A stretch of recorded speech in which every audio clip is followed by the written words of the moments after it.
145 ressortissants ivoiriens chassés de Tunisie ont regagné le 4 février dernier leur pays, la Côte d'Ivoire. Ils ont été accueillis à leur descente d'avion par le Premier ministre Patrick Achi. Ces rapatriés ivoiriens vont passer quelques jours dans un centre de transit à l'Institut national de la jeunesse et des sports dans la commune de Marcory, où ils rencontrent les équipes du ministère de la Solidarité et celle de la Santé. Les précisions dans ce reportage de Khalil Diomandé et Mahama Traoré. C'est ici, à l'Institut national de la jeunesse et des sports de Marcory, que sont logés les 145 Ivoiriens revenus de Tunisie ce samedi. À l'intérieur de ce bâtiment, Boris et ses collaborateurs apprêtent les repas du midi. Les instructions du gouvernement sont claires. Il faut que chaque citoyen soit nourri convenablement. Au menu, du kebjen et de l'attiqué garba. On veut en tout cas ce qui mange très bien. Depuis l'arrivée, on a vécu. Après l'emballage des plats, place à la distribution dans les chambres. C'est avec bonheur que Vanessa découvre le contenu de son pack. Impossible pour elle d'y résister. Le gaba m'a manqué. Je suis contente de revenir au pays. Ça fait 3 ans que je n'ai pas mangé de gaba. Dans la chambre voisine, Dame Diomandé et ses 3 enfants savourent le menu de midi. Depuis l'enclenchement de la crise tunisienne, sa progéniture et elle peinent à se procurer les 3 repas quotidiens. De retour au pays, c'est désormais un vieux souvenir. On remercie notre président. On nous a nourris et logés. Nous sommes à l'aise. Nous étions vraiment en difficulté là-bas. Pendant le déjeuner, Gilberte Vanier fait du porte-à-porte.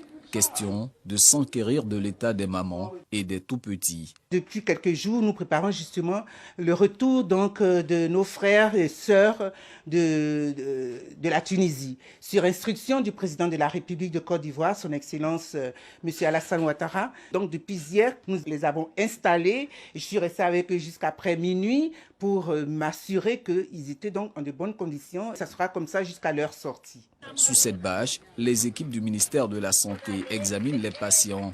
Sylvain fait partie de ces Ivoiriens qui ont subi des violences.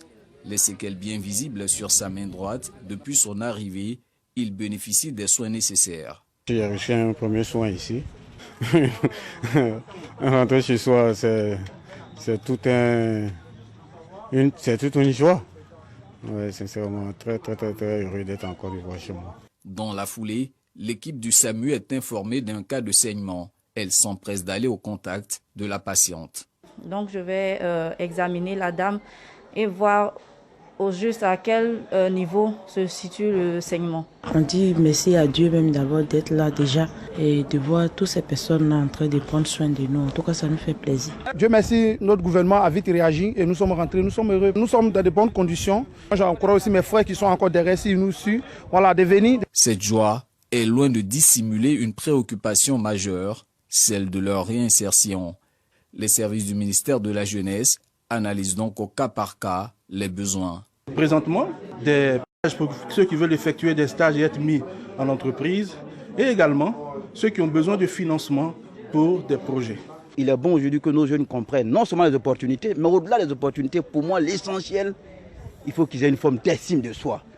Il faut qu'ils aient cette confiance en eux-mêmes qui leur permet de dire « je peux passer par ce chemin dans mon pays et me réaliser ». La prochaine vague d'Ivoiriens concernés par ce rapatriement volontaire est attendue pour ce mardi 7 mars. Au total, 1300 personnes ont été recensées à l'ambassade de Côte d'Ivoire en Tunisie pour un retour imminent au pays.